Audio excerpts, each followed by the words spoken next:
Hello, welcome to my channel Harry Viral. In this video, we are going to see how to count words in Excel.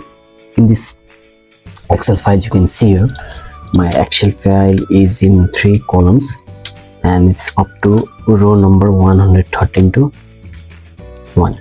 So this is in 3 columns and I don't know how many words are there in my whole this sheets. So how can we do it? We will see.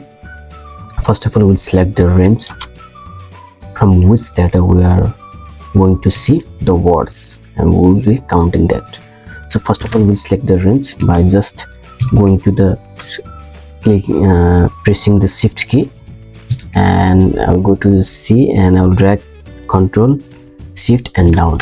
Control shift down, it will cover the all and goes down, and this is the range that we are going to count. We'll simply copy, control C, copy, and we will open words.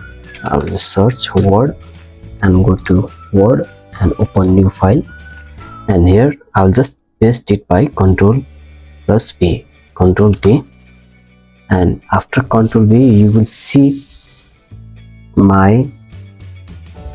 I have got how much 444 words. You can see here my word is 444. I'll show you. You can see here my page of 4x4 and it's covering page number till 4 and words are 444. So if I delete here, suppose I delete this one, or suppose this one. If I delete this, you will see 443. If I delete this once again, these 4 words, it will see 439 words. You can see here 439 words.